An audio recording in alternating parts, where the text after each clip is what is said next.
So who's your dad? Knowing who you are through knowing whose you are. It's the theme of this morning's message. So this is a very deep personal question. Who's your dad? And it's not just in a natural or not just biologically who's your dad, but spiritually. The question I want to ask you this morning is, who's your dad? And it all boils down to identity. Because some people might know their surname, but they don't know their identity. They might know physically where they come from, but they don't know why they are actually here. And they might know what they do, but they don't know why they have to do certain things. And if you don't know who you are, let me tell you, life can become very exhausting. I just want to apologize for my voice. It's rugby season again. So ek was weer langs die rugbyveld.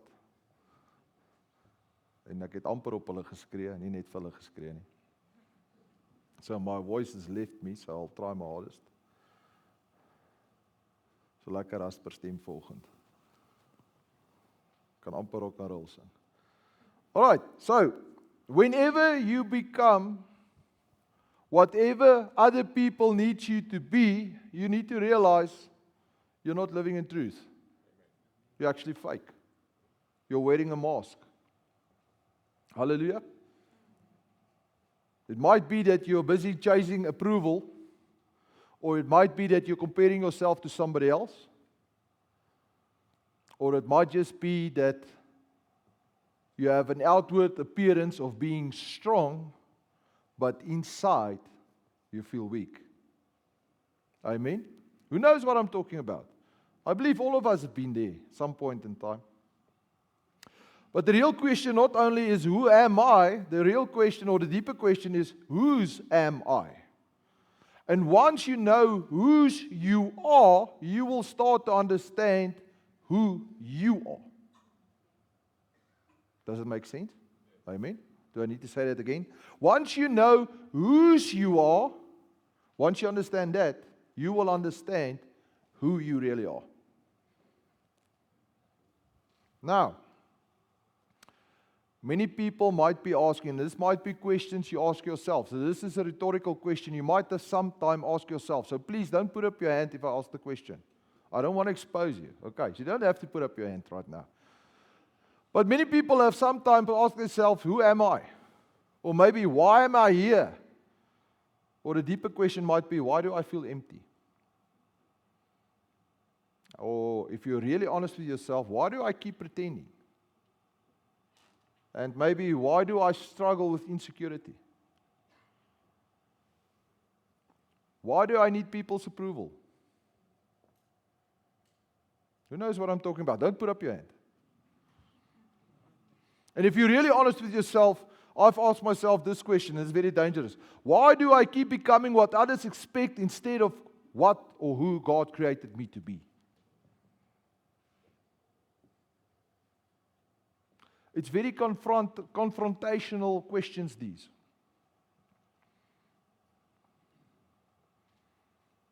You see, the question seems simple. It seems very simple. But it's a weighted question. Who's your dad?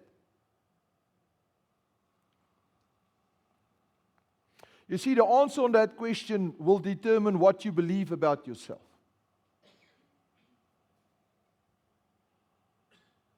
So where did this all start? Well, I'm going back to Genesis, in the Garden of Eden. Our identity crisis started it in the Garden of Eden. Adam and Eve were created in the image of God. We read that in Genesis 1 verse 27. And God created them, created man in His own image. In the image of God He created them, male and female He created them. They knew who they were because they knew who were their father. They walked with Him. They talked with Him. They were loved. They were accepted. They knew exactly who they were. But then sin entered and their identity was damaged. They hid. Genesis 3:10. And he said, I heard the sound of you in the garden, and I was afraid. That was Adam. Because I was naked and I hid myself. You see, when sin entered into the picture, the result of that was shame. Was not murder. Was not envy. It was shame. They covered themselves because they feared God. So sin introduced shame, it introduced fear, it introduced confusion, it introduced us hiding away. And it still happens today. Whenever sin enters into our lives, it fractures our identity. Amen? When sin entered into the world, it fractured Adam and Eve's identity. I was afraid because I was naked. Adam, who told yourself? Who told you you're naked? That identity got fractured. You see, today, many people are living in sin not because they're evil. They're actually living in confusion. Why? Because they don't know their identity. If you go look at the parable of the prodigal son in Luke 15. We're going to go read that in Luke 15, verse 11 to 32. I'm not going to read the whole parable. I'm just going to give you highlights. In verse 13, not many days later, the young son gathered all he had, took a journey into a far country where he squandered his property in reckless living. And then he said to himself in verse 18, he said this to himself, I will rise and go to my father, and I will say to him, Father, I have sinned against the heaven and before you. And then he says, very important, in verse 19, I am no longer worthy to be called your son. Treat me as one of your hired servants. And that's the example for when sin entered, it fractured his identity. It broke his identity. I'm no longer your son. Take me as a servant. You see, this is what happened to him. He lost all his money. He lost his direction. He lost his dignity. But the greatest thing he lost his identity. He lost his identity as son.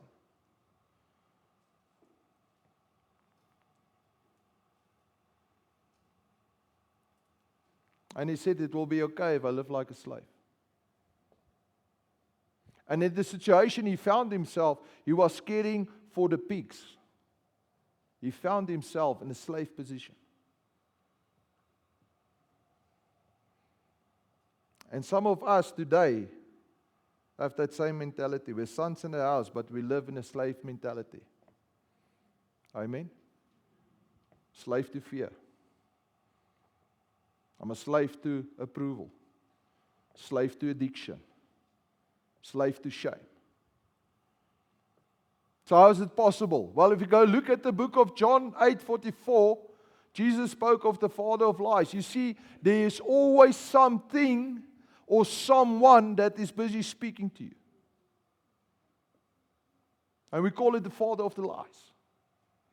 And this is what Jesus said in John 8:44, when he spoke to the Pharisees. This is actually what he said to them. You are of your father the devil, and your will is to do what your father desires. And then he gives his character. He's speaking about the father of lies. He was a murderer from the beginning and does not stand in the truth because there is no truth in him. When he lies, he speaks out of his own character. His own character. For he is a liar and the father of lies. So Jesus said, Satan is the father of lies. And that's what we need to realize today. that the father of lies will always give you a false identity. There's no truth in him. He will always distort the truth. And he will give you a false identity through his lies. Amen? Some of us were told, you will never make it. Who've heard that before? You'll never make it. You're useless. Listen, I have heard parents told that to their own children. You're stupid. Yeah.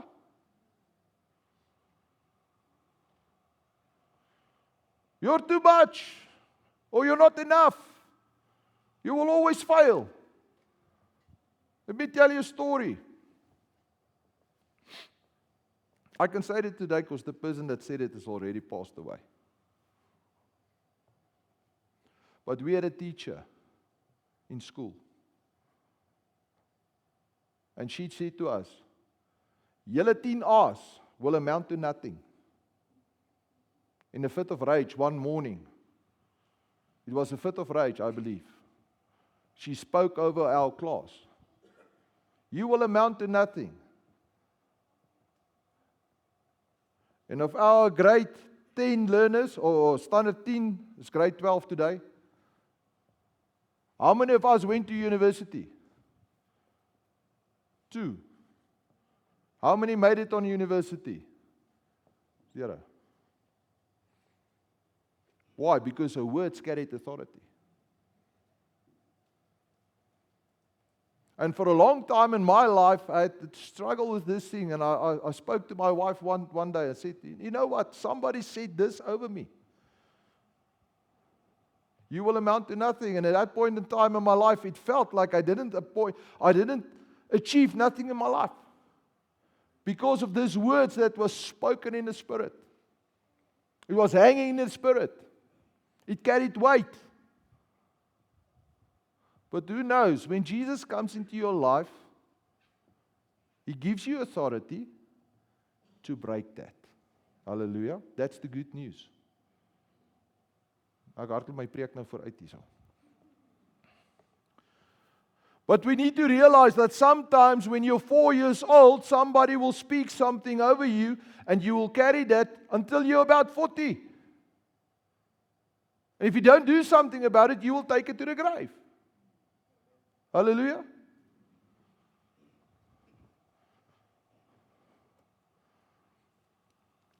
It even happened to Jesus. If we look at what happened in the wilderness, Matthew 4 verse 3, and the tempter came to him and said, if you are the Son of God, command these stones to become loaves of bread. You see, when Satan spoke to Jesus, we usually get stuck on this verse and say it was temptation. No, it was not temptation. The first thing he did is he attacked his identity. It was an attack on Jesus' identity. If you are the Son of God. And that is a lot of times, that's the way that the devil will approach us. If. But Jesus answered him. I'll read you Matthew 4 verse 4. Jesus answered him, it is written, man shall not live by bread alone, but whatever word comes from the mouth of God. He gave him truth. Hallelujah. Satan will always first attack your identity. Before he tempts you, he will attack your identity. And he still uses that same tactic today. He will whisper to you, if you are loved, if you are called. Pastor Thomas, how many times have we heard that voice in ministry? If you are called, your area will grow. Cell leaders? Not cell leaders. What's it? Life group leaders. Life group leaders. If you are called, your life group will grow. Who of you have heard that voice before? Nobody, it's just me. Daar's daarom een wat eerlik is. Dankie, Jason. Right? If you were called, your life group will grow. If you were chosen, really chosen, it will go better with you. If you were really saved, you will not act like this.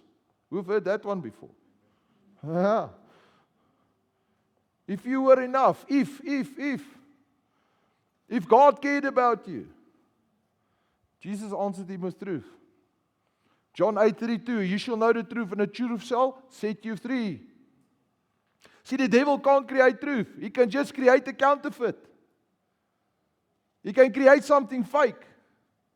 He can create a lie.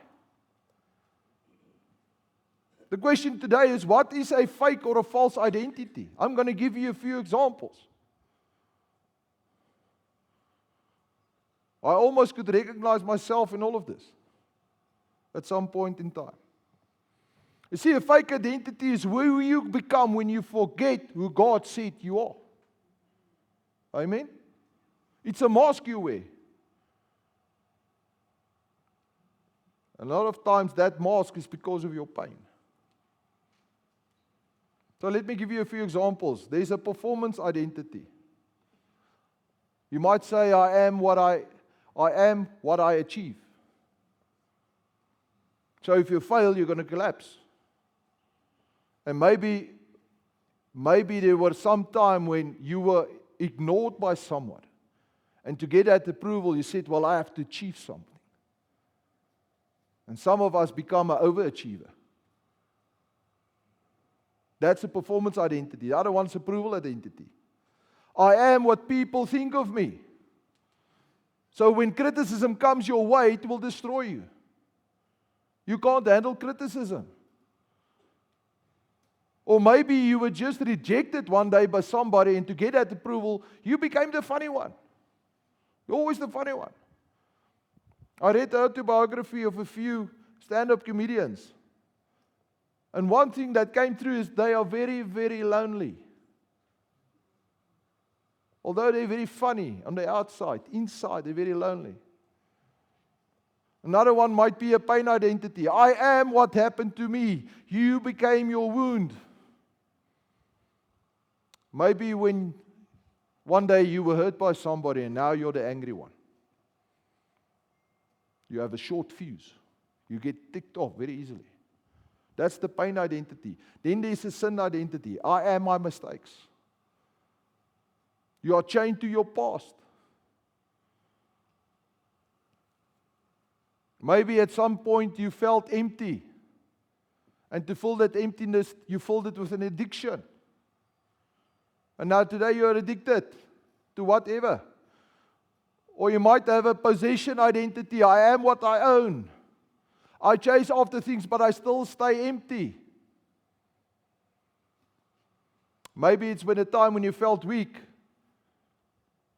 And now you start controlling things in your life. You even start controlling people. Or it might be a religious identity. I'm holy because I look spiritual. But inwardly I'm dead. There's no life on the inside.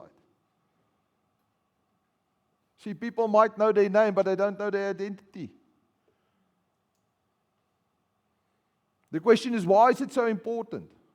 Because Proverbs 23:7 says, for as a man thinks in his heart, so he is. And that identity is going to determine your behavior. Hallelujah. Identity is going to determine how you live. Because if a person thinks he is worth nothing, he's going to live carelessly. If a person thinks that he or she is rejected, they might attract toxic love into their lives. And if a person thinks that they are broken, they might stop trying. Even stop living at the same time. But the person who knows they are called by God, they will keep on trying. They will rise up again. They will keep on going forward. Amen? You see, we move in a direction of what you believe in yourself. We don't live from facts. Nobody lives from facts. We live from identity of what we believe of ourselves. Amen? Oh, you're awfully quiet this morning. So why is this important? Because it's number one, it's going to determine your decisions. You're going to act according to what you think. If you believe you're worthless, you're going to make destructive choices. Deuteronomium in Afrikaans. Just translate it for me. My airtime is nou klaar. Okay. 30 verse 19. Let's carry on. I call heaven and earth to record today against you. I have set before you life and death, blessing and curse. Therefore, choose life, so that both you and your seed might live. Okay? Let's go to the next one. So your identity is going to determine your decisions. It's also going to determine your relationships. 1 Corinthians 15:33. Do not be misled. Bad company corrupts good character. A broken identity will always choose broken love. Amen? If you don't know your value, you will always settle for less than God's best.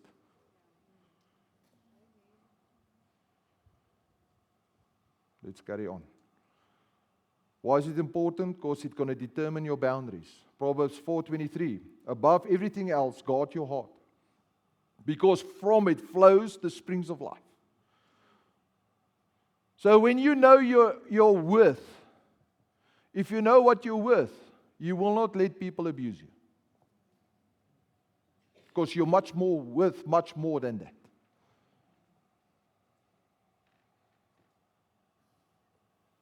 See, people with no identity will allow what they actually should reject.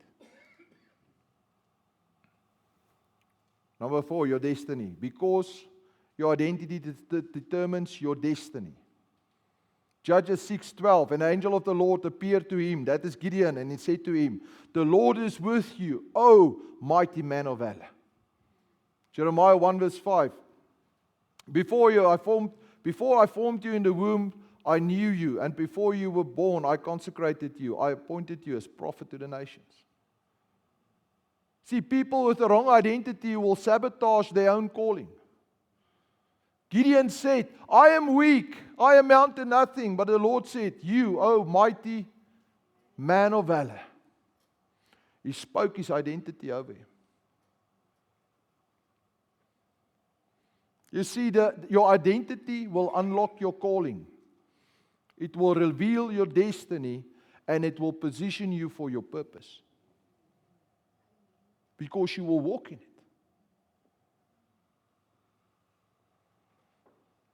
And it will determine your worship. Hebrews 4:16. Therefore, let us come boldly to the throne of grace, so that we may obtain mercy and find grace to help in the time of need.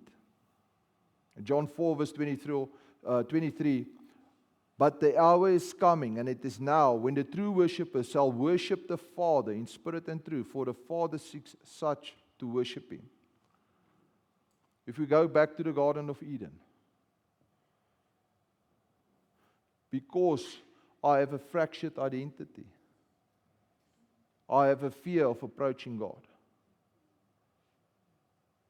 But this is what the Father wants. Boldly come to the throne of grace.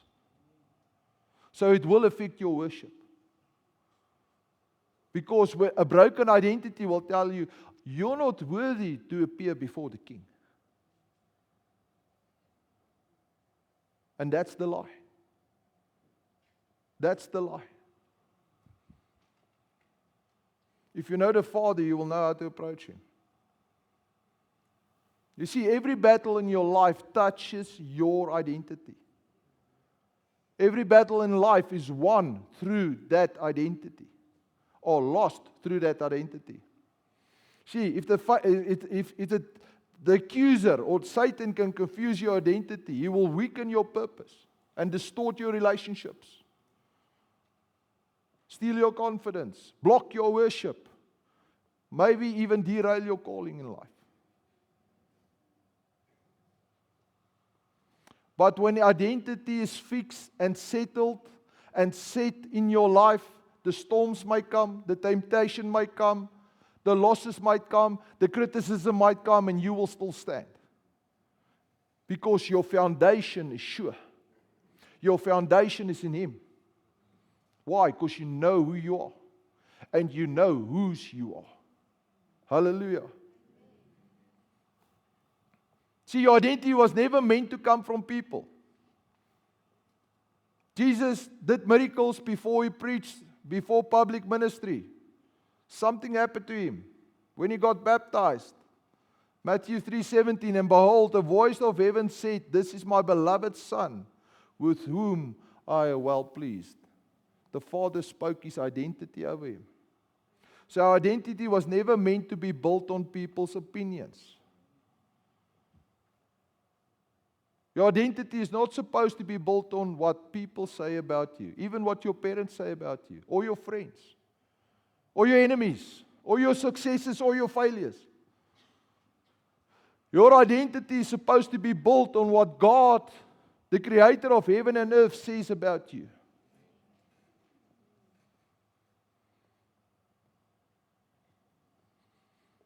Your identity is from the Father. You see, the world will say, you have to discover yourself, you need to find yourself, or create or express yourself, or reinvent yourself. That's what the world says. If you want to know your identity, reinvent yourself. Discover yourself. Help yourself. This is what God says in His Word. 2 Corinthians 5:17. Therefore, if anyone is in Christ, he is a new creation. The old has passed away. Behold, the new you has come. Hallelujah. Oh no, kan I say to this side? Ons vang dit nie so lekker nie. The new has come. Hallelujah. That's a promise. Behold. Why does He say behold? Hey dude, check iets 'n bietjie. Stop iets 'n bietjie wat jy doen. Sit 'n bietjie 'n pause hier in. Dink net bietjie hieroor. Behold. You see, you're not the final version of what you are supposed to be. There we are now. You're not the final version. There's a better version coming. You're not trapped in the past. You're not defined by your mistakes. And you're surely not the label people put on you. That's not who you are.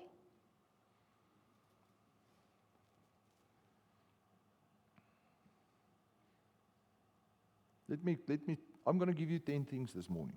If you don't know who you are or what the Lord says about you, I'm going to give you just 10 this morning. There's a lot more. So if you have a phone, you're welcome to take it out. I'm not going to read every scripture. I'm just going to hit and run this. We're running out of time. But this is who I am in Christ. This is what the Lord says. Number one, you are forgiven. You are chosen.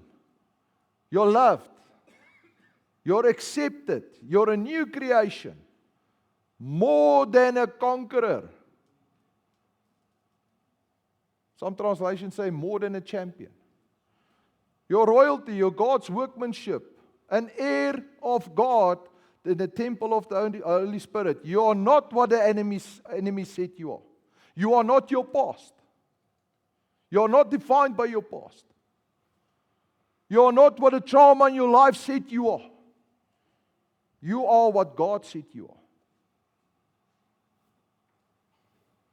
If He says you're forgiven, Ephesians 1:7, that means the past no longer owns you. If you're chosen, that means He didn't accidentally save you. You actually chosen. If He said you are loved, that means nothing can separate you from His love. And if you're accepted, you do not need to beg for belonging. And if He says you're a new creation, the old story is not the only story. And if He says you're an heir of His kingdom, that means you carry inheritance. How do I discover my identity in Christ? Number one, you need to know Jesus personally. Identity starts through relationship with Him. There's no other way. You will not know Him if you're not in the relationship with Him. You will not know your identity if you're not in the relationship with Him. Relationship.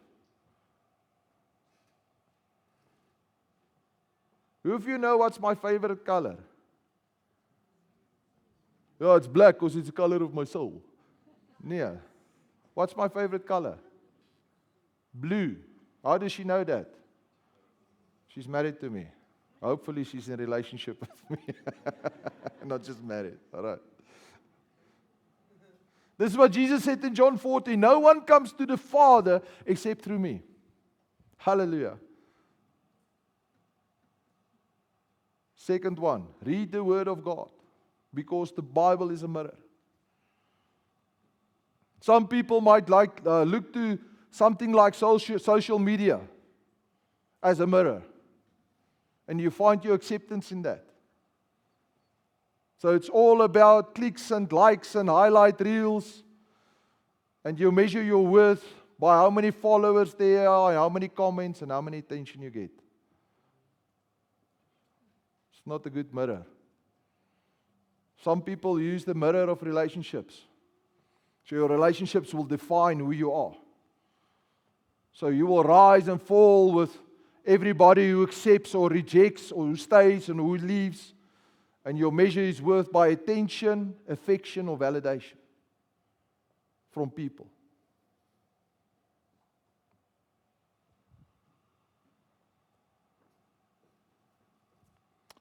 But only Scripture reveals your true identity. That's the mirror we need to look in. What does God say of me? That's the only one that matters anyway. Not what people say.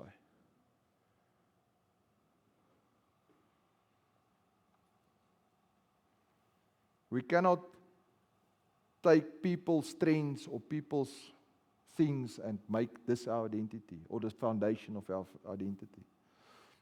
Next one, listen to the Holy Spirit. Galatians 4 verse 6. God has sent forth the Spirit of His Son into your hearts, crying out, for which we cry out, Abba, Father. So the Holy Spirit will remind us, we belong, we are loved, we are chosen, we are called. The last one, very important. We need to renew our minds. You need to renew your mind. Romans 12 verse 2. Do not be conformed to this world, but be transformed by the renewal of your mind. Amen. The old lies must be replaced with the new truth. And if you look carefully, it will work in that order as well. You will not renew your mind unless you do the three above it. Amen. I just want to skip over the next part. I'm running out of time. Let me go back. I've went out on a tangent here. Let me just go back to the prodigal son in Luke 15. So let's just continue the story. I just want to catch up where we left off.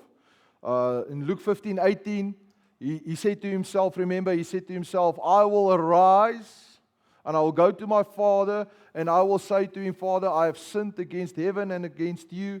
And I will say to my father, I'm no longer worthy to be called your son. Treat me as one of your servants. Why was that? Because he lost his identity. His identity was fractured. He was caring for the pigs. He was a servant now for somebody else. And he said, it's not good enough. I'll go back to my father, but I'll go back as a servant. All right, this is what he said. So if we read on, if we could continue with the story, in verse 21, and the son, when he actually came to the father, this is actually what he said.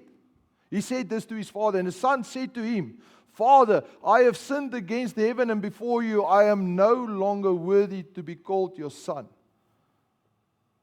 And isn't this interesting? This is what the father said. The father didn't even speak to him. This father spoke to the other servants. He said, bring quickly the best robe, put it on him, put a ring on his hand, and shoes on his feet.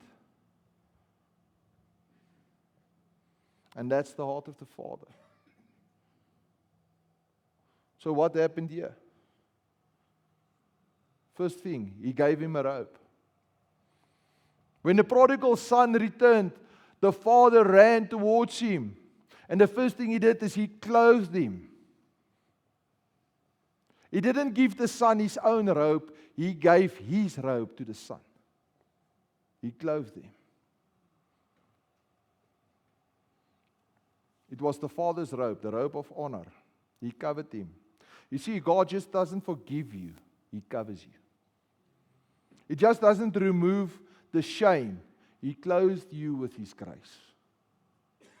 That's the heart of the Father. What He also did is He gave him a ring. The ring speaks of authority.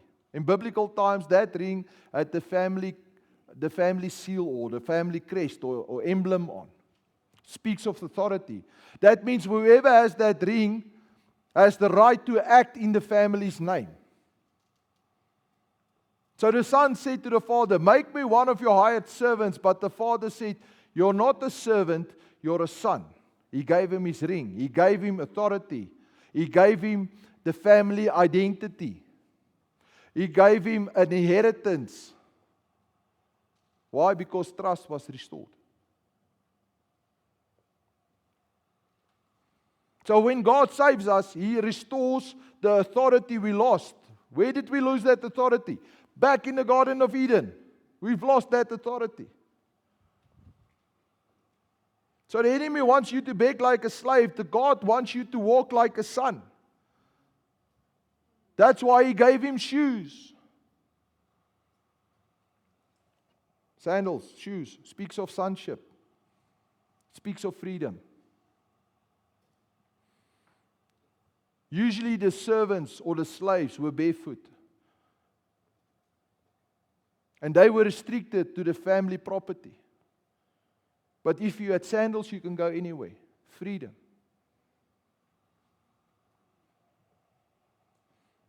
So the son wanted to come back as a servant, but the father restored him as family.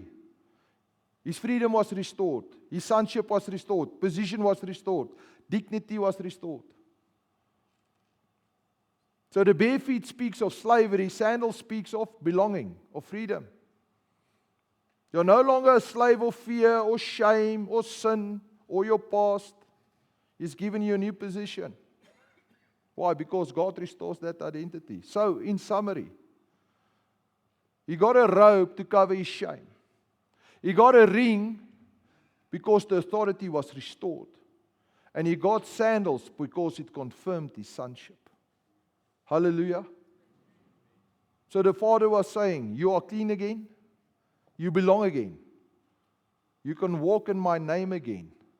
And you can walk with me again. Hallelujah. Come on, guys. Hallelujah. That is exciting.